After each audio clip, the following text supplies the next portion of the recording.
So this week we're going to have a look at how to create a simple but effective stab bass inside of Vital. So without further ado, let's get right into it. Let's open up Vital. So here we have Vital. We're going to start by going to the shapes. We're going to select basic shapes to start with. We want this to come down by 1 octave, so hold shift and drag down. We're then going to open up oscillator 2 and 3. We're going to do the same thing by selecting basic shapes in both of these. So basic shapes, there we go.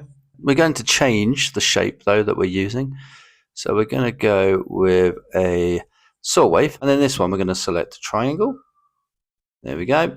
What we're going to do is we're going to start playing with the sync on this one.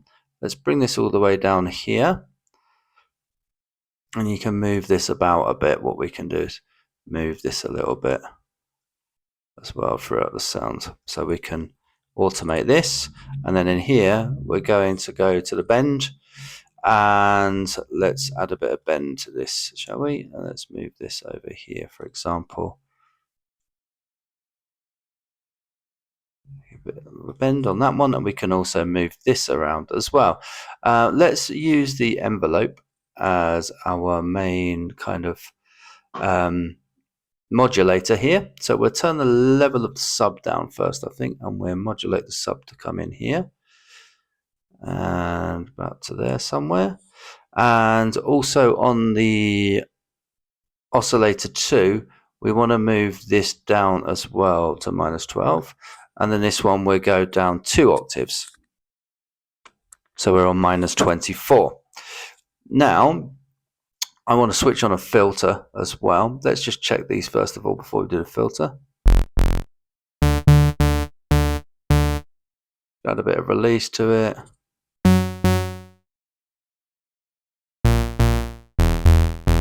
Okay, what we're going to do now is, like I say, we're going to put these through a filter. So let's turn on the filter and let's make sure that all of these go through the filter except for oscillator 1, so oscillator 2 and 3. We're also going to turn on a noise as well, so let's put the noise here, something like that. Just a slight bit of noise, just a subtle bit of noise going through there. We're also going to put that through here. And we want to change the type, so let's go for 24 and let's then make this into like a band pass. So let's go like that. Let's bring this all the way down, and then let's use this once again as our modulation for here. It's around there somewhere.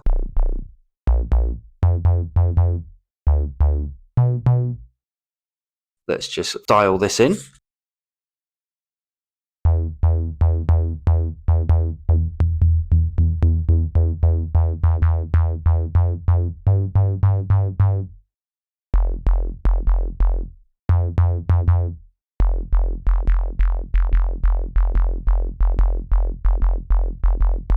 So you can hear we start to get that classic stabby pulsating bass that you might hear, like sub-focus, dimension and stuff like that in that type of drum and bass.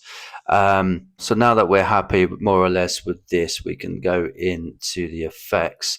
Now in the effects we can add a distortion first of all. We could also add a little bit of this to the distortion just to give it a bit of pop.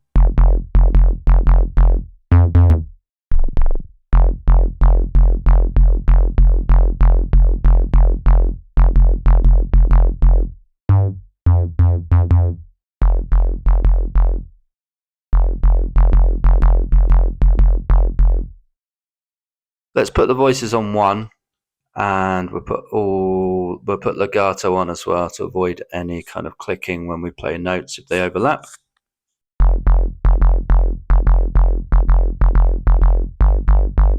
So you can hear now that's got rid of that clicking that we were hearing a second ago. Let's put an equalizer on here as well. We could just boost the tops on this one. So let's select the highs first, and then let's boost the gain on here a little bit.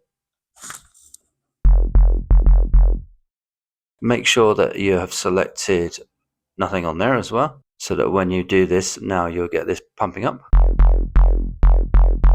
There we go. You can obviously move the cut off of this slightly.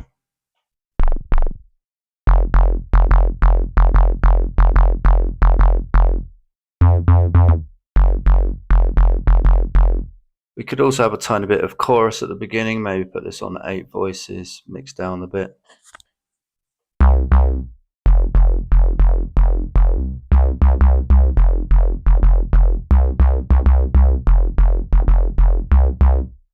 And like I mentioned as well, we can also add a bit of movement with these sounds as well. So we could use this in order to play with the bend here.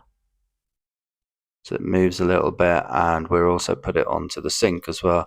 So that does something as well, which is the best way to go. I think down probably. So let's make this go down a bit. Let's try this.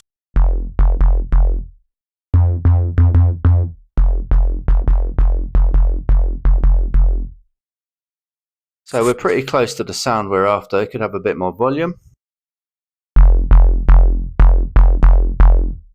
And also we can come back into the effects here. We could add a little bit of reverb on top of here as well. Let's just bring these lows down and sort of bring to about here somewhere.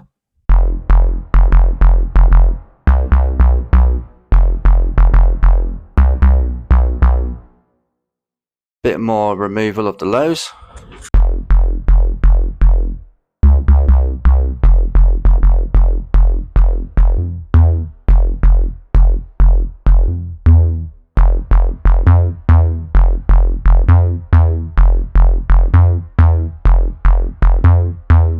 So I think we got pretty close to the sound we're going for today. Now you could obviously go in and add some more effects to this and start adding some macros so you could add some variation to this sound as well.